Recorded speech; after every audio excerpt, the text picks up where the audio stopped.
Well, we're here at 3. It's after 10 past.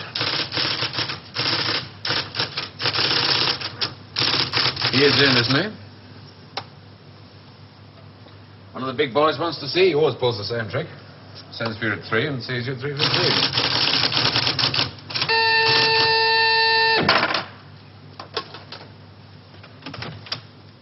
Mr. Larkin to see you, J.G.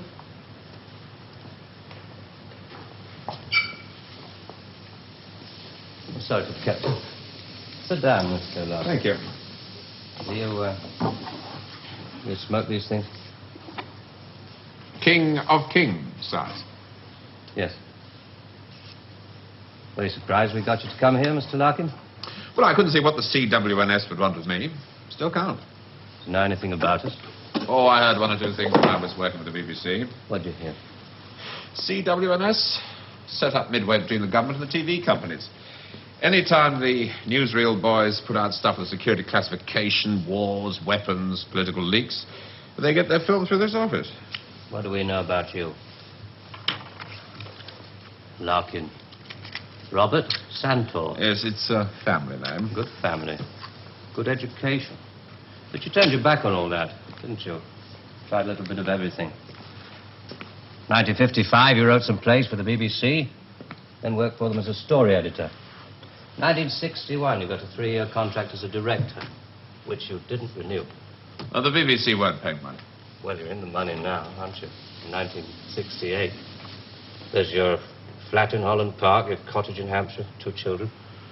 And a dog and a cat who commute with us to the country at weekends. Well, maybe you knew that already. 6 years ago, there were those shows you did on alcoholism, blood sports, slum clearance.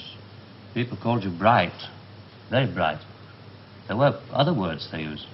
Hard-hitting, vital. Now you do only 4 shows a year. The critics call them brilliant. They're high in the ratings, and they're, they're souffles. Little soft in the center. Don't think I'm complaining. Oh, you can complain if you want to. Just call it a friendly professional interest. I'd like to know what happened to alcoholism and blood sports. Call it reaching the age of 35. Call it school fees, 2 fixed addresses. Call it joining the establishment. Call it being a socialist for 15 years in a country that'll never be socialist. Good. There's your wife, Rachel. You married the girl next door. Your 2 children, Rebecca and Daniel, nice little family. 3 years ago, you got yourself a girlfriend. It was serious. Where the hell did you get that from? Just tell me where it stops. Lasted for 18 months. Your wife never knew about it, even when you nearly decided to leave her. Who are you? It's the initials J.G., that's all I know. Never met you before in all my life. July the 25th, 1966. You finally decided to break it off with this woman. You said you loved her. You said you loved your children. It was 2 against 1. You had to add it up like that. Sorry, your cigar is burning my desk. Sheila told you all this? We have ways of finding things out. But why? If it's blackmail, the thing won't hold water. It's all in the past. Well, there'd be pain, of course, for Rachel and the children. But you wouldn't get anything else out of it. No, it isn't blackmail. We've just been interested in you for a long time. Interested? You went back to your wife because you said it was 2 against 1. I call that very responsible.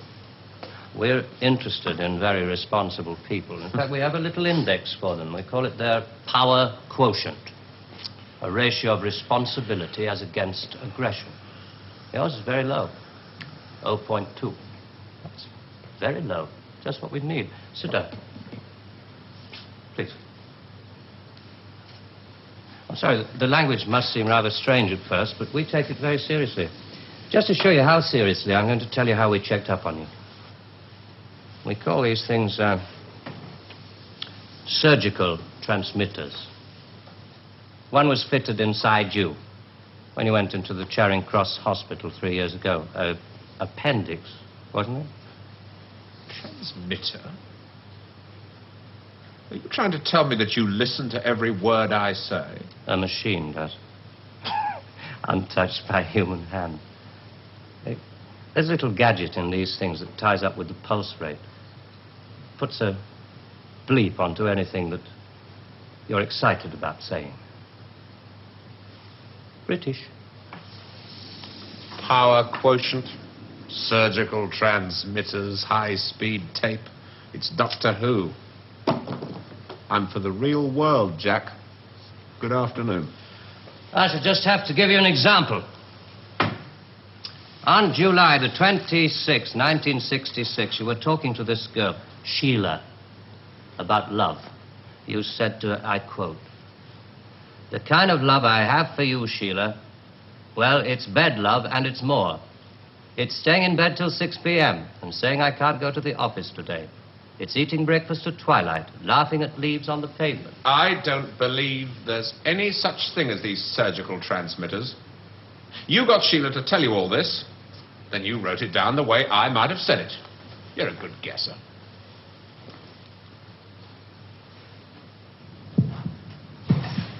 Can you hear your heart beating?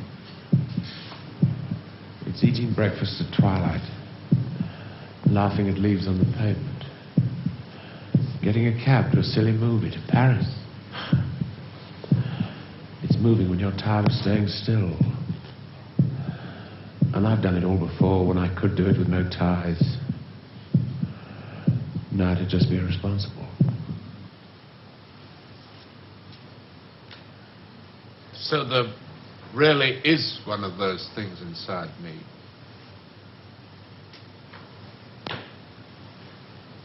What do you want? We want people with low power quotients. We want them to work for us. Nothing more sinister than that. All this just to offer me a job. Special sort of job. The newspapers talk about the corridors of power, the power elite. Let's just say we'd like you to join the club. Oh. There's a vacancy in our newsreel department. We'd like you to help plan the news for 1973. Come again? Plan the news for 1973.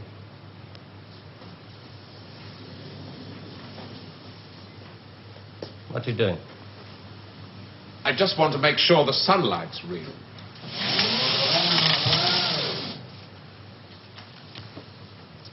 I always tell people,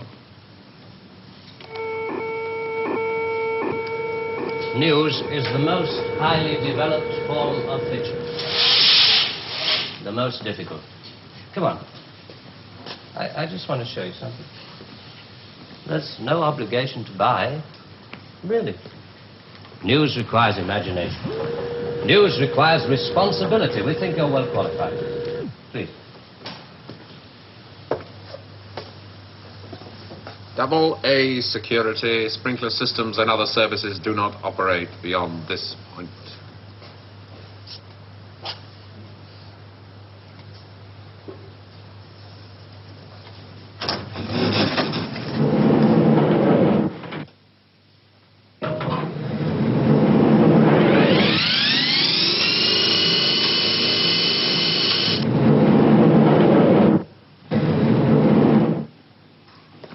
'73.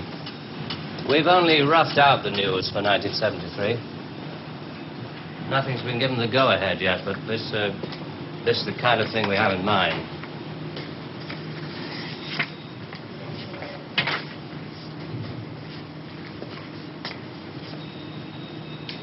Come.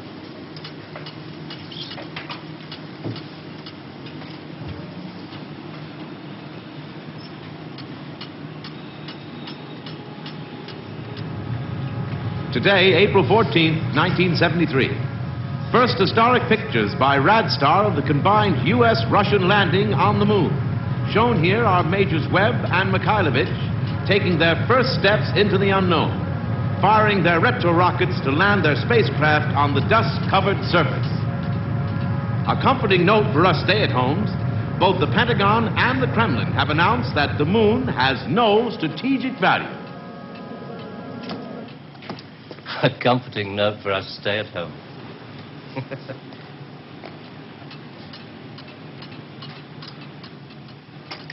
I can't show you any film on this next model. We haven't photographed it yet.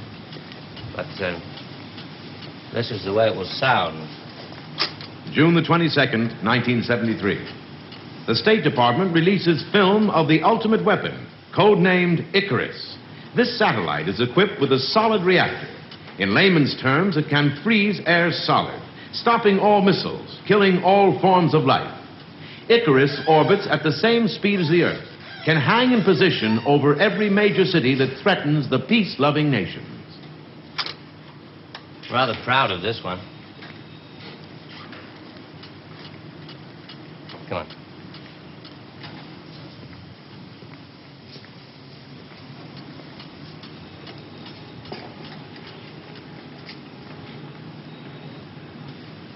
Please, sit down, Mr. Larkin.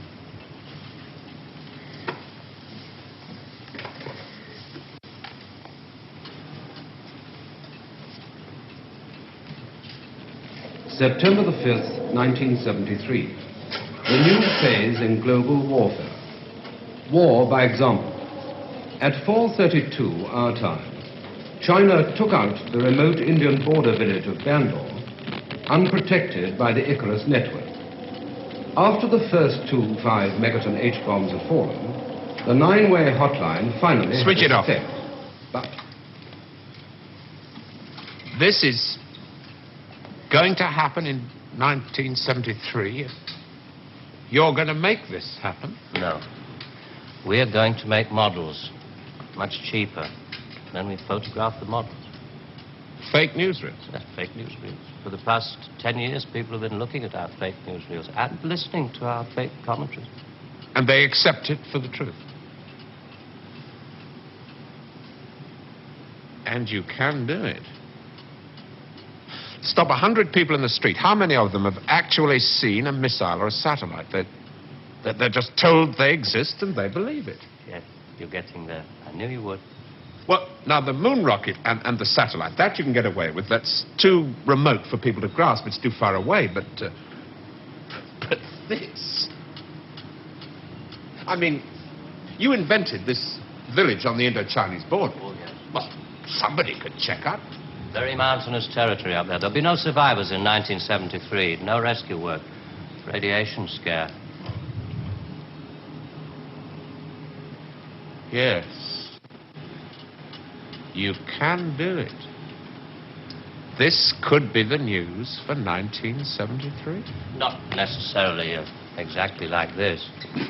We only plan in detail 1 year ahead. Oh, you only plan 1 year ahead. Hey, tell me, what is the news item that's bothered you the most in the past year, 1967? Oh, well, it has to be the new American intercontinental ballistic missile, the Boy Wonder, doesn't it? Just the one I asked him to set up for you. The new ICBM, codename Boy Wonder, with a much talked about Mercury warhead. I haven't any special effects up here, but perhaps with the proper sound. Blast off. And Robert Larkin, television director, high IQ, 35 years old, is scared. Scared by nothing. It doesn't work. It's a scientific impossibility. The same goes for the much talked about Mercury warhead. Perspex. Well, if this rocket doesn't work, then the others... They have a fireworks party at Cape Kennedy almost every other day. Well, you didn't really believe there were all these things whizzing about up there, did you? Sputniks and rockets. Astronauts crossing their legs for 8 days. How long has this been going on? Since Hiroshima. And the H-bomb, you mean... that doesn't work either? Right. Dirty. Very, very dirty. What was your first reaction? Relief. Oh, yes. Yes, it has to be relief.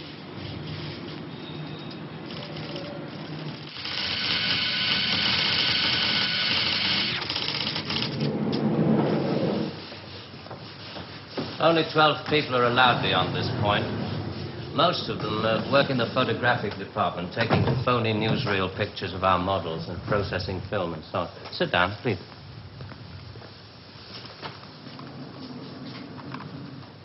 Ah, pretty pictures from our stills department. The boy wonder.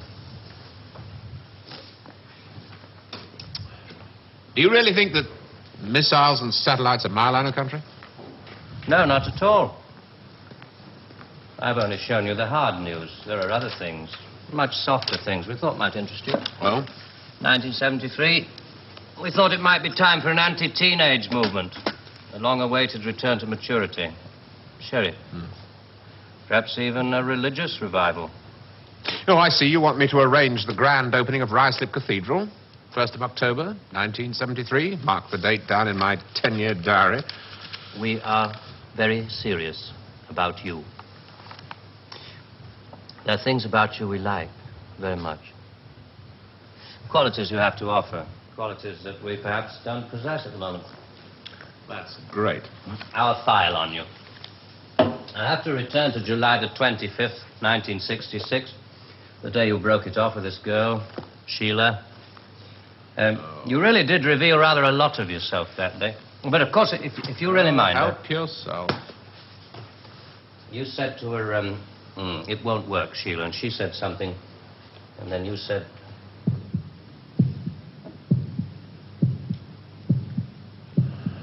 You remember I went away with Rachel and the kids to the seaside? It was midweek, and this huge stretch of sand was empty. Just a circle of footprints around 3 sandcastles and tracks out to sea. The whole damn day of my family marked out in front of me. The sun was going down. Rachel kept calling the kids to get dressed. She picked up buckets and spades, corny, bloody things like that. I was up at the car. I looked at those footprints, and I knew those people were slipping away.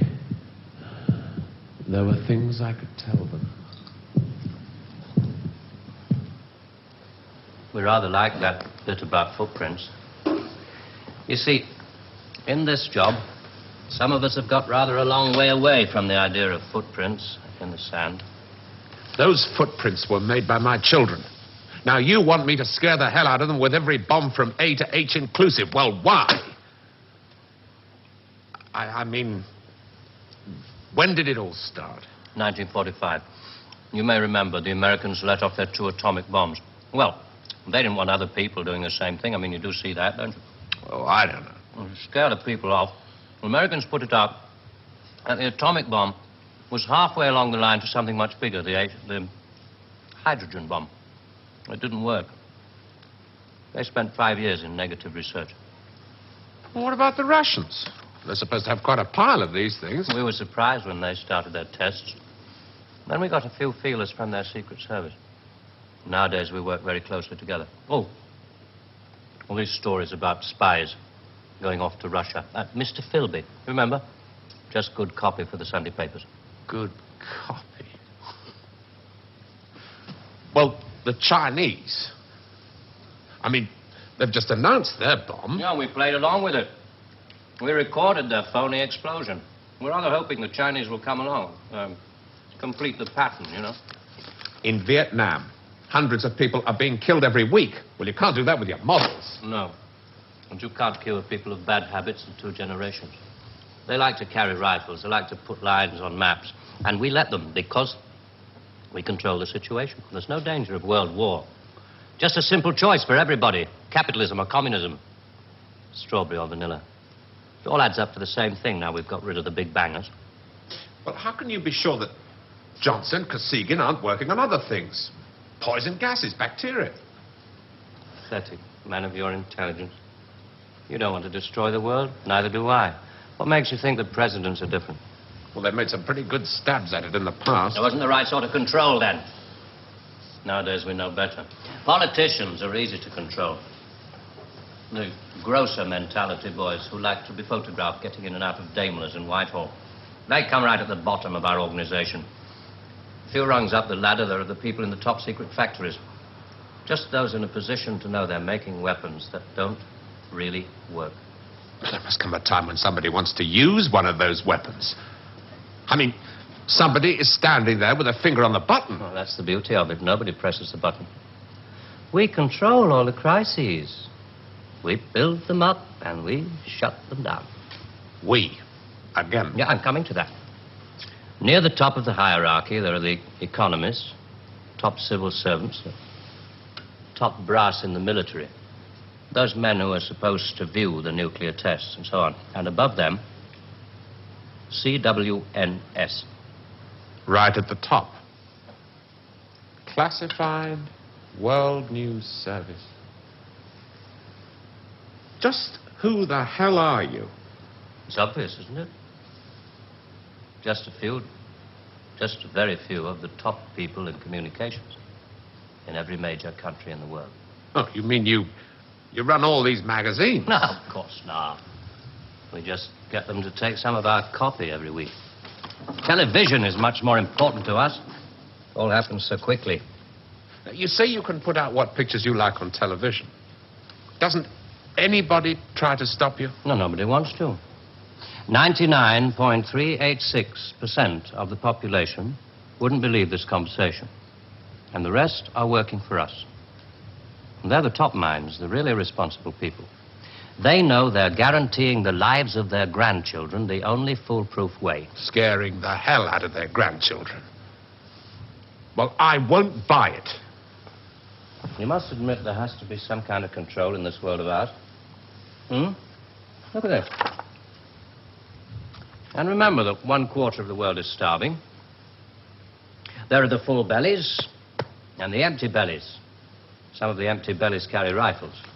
Well, we full bellies are getting a bit flabby. We're not very good with rifles anymore, so we've devised 2 ways to keep the empty bellies under control. One of them is this fictitious hydrogen bomb we've talked about. The other one is money. Enough money to fill some of the empty bellies and put a hopeful smile on the faces of the others. A great wall of money all around Britain. And it's no secret that the British economy is in trouble at the moment. So we have to put that right, too, to stay alive. We have to control the people in this country. Scare an ostrich, buries its head in the sand. You scare a hedgehog, it rolls itself up into a ball. When a woman's frightened, she goes out and buys herself a hat. You mean you scare us so that we'll buy more, so that money moves quicker, production moves up? We don't say scare when we talk about human beings. We say threaten them emotionally. And there are all sorts of ways of not just the big ones like the hydrogen bomb. Overcrowd them a little with bad planning. Sell them too many motor cars. Anything to keep them a little bit removed from reality. Nowadays, people don't work for money. They work for the idea of money. They don't even love for love. They love for the idea of love. They only hate for the idea of hate. It took us 5 years to find a non-addictive drug, one we could pay off against the hard drugs. LSD. You marketed that? Oh, yes, of course. And for a very good reason. Some of these protest movements are getting a little bit too close to the mark. LSD gave them nice little hallucinations. Made them talk like 3-year-olds. Throw flowers at policemen. Shall we talk terms?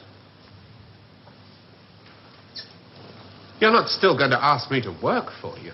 I'm afraid I've had to put all this rather bluntly. You see, there wasn't really very much time. It must be rather a shock.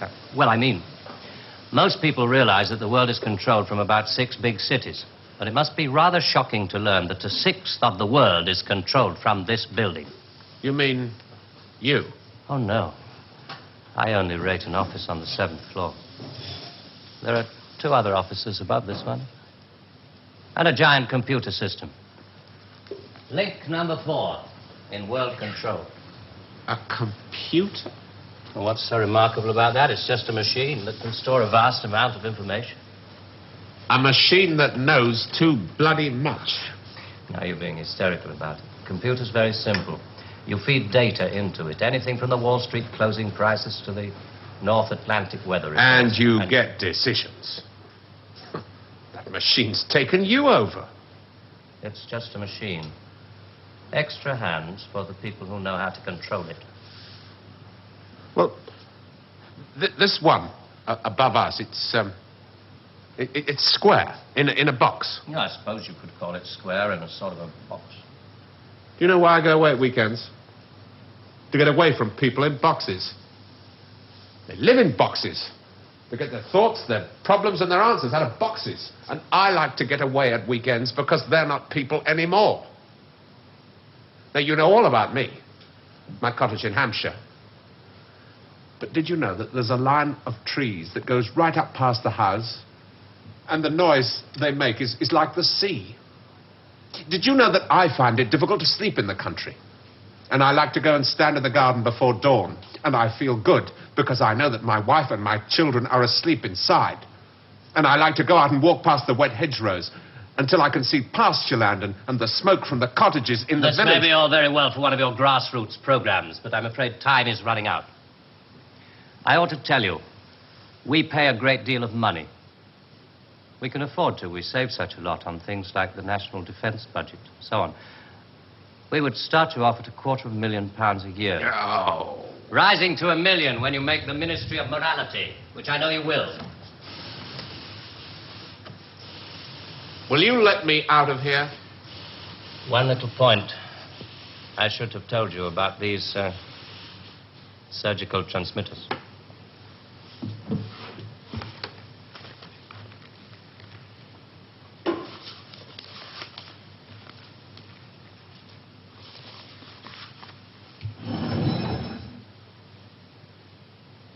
There's enough of this stuff inside you at this moment to kill 6 people. There's a button we can press. I'm sorry about the dramatics. Our boys call these things the oral contraceptive. Keeps them from talking too much. So there must be one of those transmitters inside you. Who presses the button? Extra hands. All this stuff about the computer being extra hands for the men who know how to control it. That machine controls you.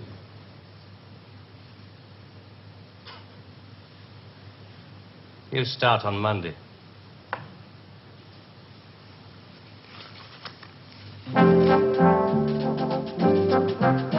Early controversial classics from Dennis Potter next weekend with the first of the Nigel Barton plays on Saturday at 11:20. But next tonight, Tony Palmer's very personal film looking at the relationship between pop music, youth culture, money and violence. All My Loving in a moment.